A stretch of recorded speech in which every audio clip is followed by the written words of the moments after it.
Baik, kita ketemu lagi di channel YouTube Ganawan 77.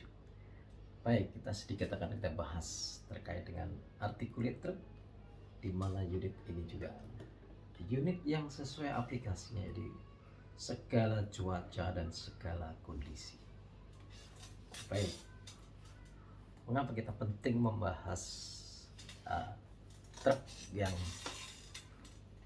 bisa digunakan di tempat-tempat yang ekstrim, ya, khususnya articulate truck.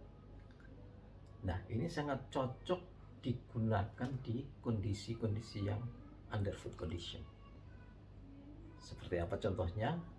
Kondisi yang becek, yang berlumpur, yang ekstrim lah pokoknya.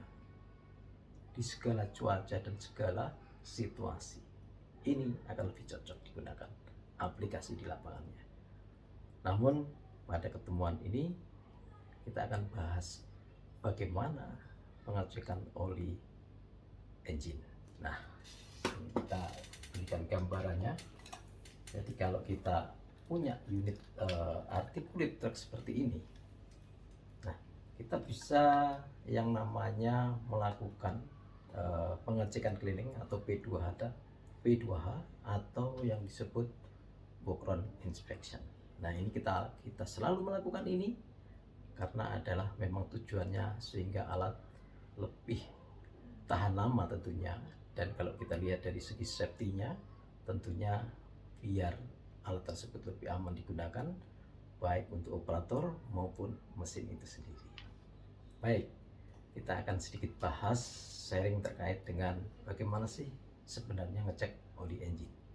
Nah, ketika sebelum melakukan pengoperasian tentunya kita harus melakukan P2H atau background inspection, di mana kita mengkondisikan unitnya di kondisi yang flat atau yang rata.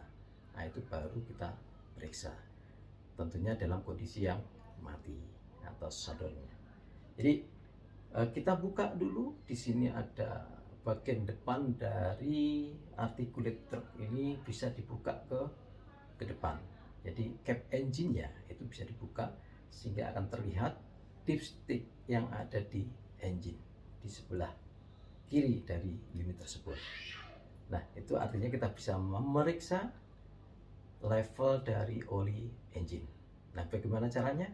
Step demi step kita lakukan. Yang jelas yang pertama kita siapkan macun dulu atau lap untuk pemeriksaan olinya, nanti kita untuk ngelap dipsticknya. Nah, pertama tentunya kita buka kondisi sticknya, kita tarik, kemudian kita lihat, kita lap dulu dengan macun, baru kita masukkan lagi. Oke, kemudian kita angkat lagi, baru kita lihat secara aktual bahwa kondisi level oli engine-nya cukup. Nah, di situ terdapat dalam sticknya atau dipsticknya itu terdapat dua garis posisi. Yang satu atas ini ada tandanya full, yang bawah ada tandanya add, yang artinya ketika di atas adalah fungsinya full penuh, yang bawah ada artinya minta perlu penambahan oli, makanya dinamakan add atau ADD. Jadi addingnya harus perlu ditambahkan oli. Nah, ketika kita melakukan pengecekan keliling atau melakukan pengecekan oli engine-nya, ketika kita mendapatkan di bawah garis add, tentunya tidak boleh digunakan atau dioperasikan, harus ditambah terlebih dahulu. Kenapa? Karena memang range atau batasan engine oil itu sudah dibatasi dengan yang namanya garis tadi, yaitu garis full dan ADD. Nah, itu fungsinya, range-nya. Jadi yang tepat adalah yang mengatakan, kalau kita membaca satu kamus di OMM-nya articulate truck ini, yaitu di antara garis add dan garis full. Nah, makanya kita ikutin.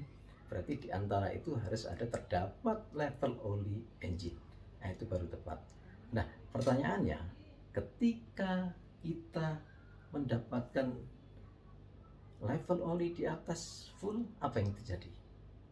Nah, tentunya barangkali kita ibaratkan orang makan yang berlebihan, akhirnya akan tenaganya juga akan berkurang Seperti itu juga engine 7 kelas 740 yang menggunakan engine C15. Nah ini kalau di Caterpillar, nah ini sudah dibatasi, sudah diatur range-nya untuk level oli engine. Makanya kita ikutin aturan-aturan yang sudah ada. Makanya akan memperlambat atau melambatkan tenaga dari engine tersebut kalau olinya berlebihan. Namun pertanyaannya, kalau di bawah air, makanya harus perlu ditambahkan. Jadi aturan mainnya tetap kita mengacu pada kamus OMM-nya, bahwa speknya level oli adalah di antara garis air dan full. Itu yang menjadi rekomendasi. Jadi itu saja yang kita sampaikan. Mudah-mudahan bermanfaat. Sampai ketemu di channel YouTube Gunawan 77. Terima kasih.